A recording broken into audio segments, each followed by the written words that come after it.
By 1967, the Mustang had changed a little bit. Carroll Shelby took advantage of this by making the car a little bit longer by adding a fiberglass front end and hood and putting a scoop on it. It redesigned the 1967 Mustang into a more aggressive looking muscle car.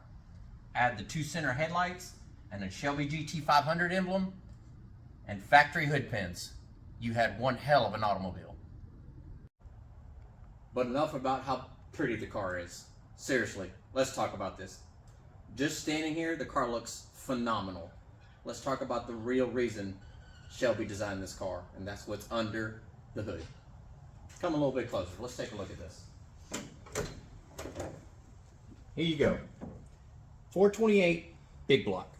She's beautiful. Check out the aluminum fin valve covers, aluminum fin air cleaner. Beautiful.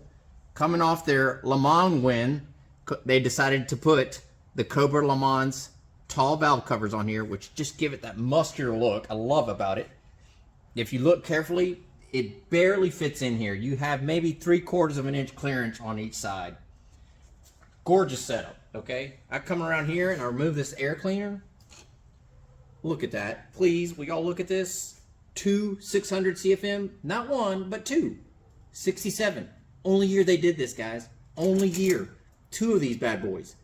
Power disc brakes, which I tell you, if you look over here, I mean, there's no telling how they got this to fit. Barely any space to fit the power disc brakes. Power steering, that was it. Those were your luxuries. Power steering and power disc brakes. There were, some of these had air conditioners. This particular model does not. There is the factory larger radiator. The larger radiator, you had to have this in order to cool this monster of a powerhouse. You couldn't have the factory 67 with the smaller radiator. You had to have the larger one. That was the only way to take care of this. Okay, put the air cleaner back on. You see the red shocks. Those were factory shocks. Now, while the vehicle I'm talking about here, this is an all original car. This car only has, I believe, 41,000 miles. Engine has never been taken apart. Transmission's never been taken apart. I've got factory stamps on the radiator, on hoses. I've got factory stamps everywhere.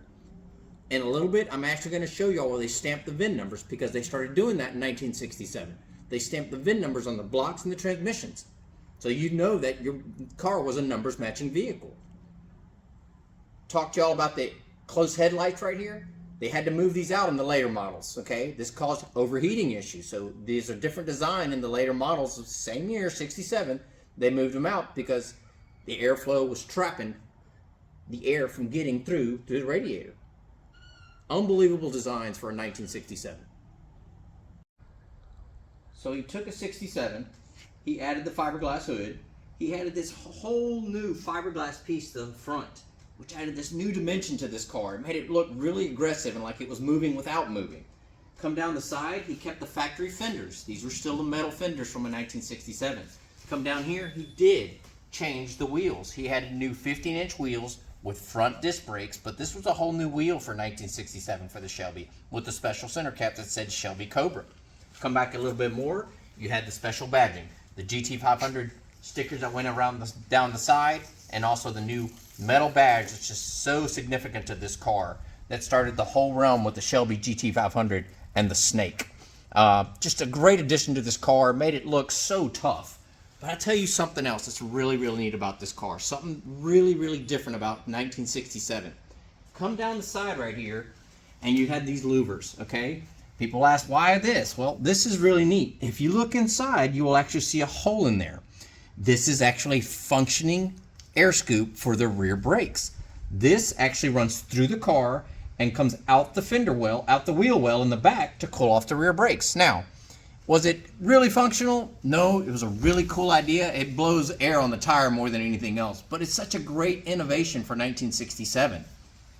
How about this louver? Look at this one. Another cool design and aspect to the car. This, also functioning. You may not see anything in here, but what it helped with is your passengers in the rear seat.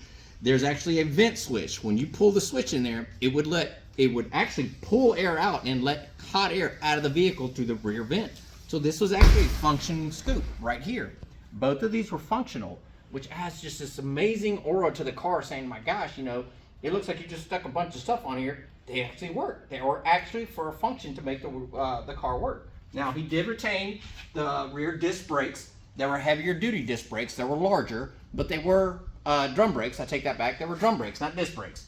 Again, with the center cap and the Shelby Cobra in the middle of it. You had 15s in the rear and 15s in the back. Here's the crazy part about it.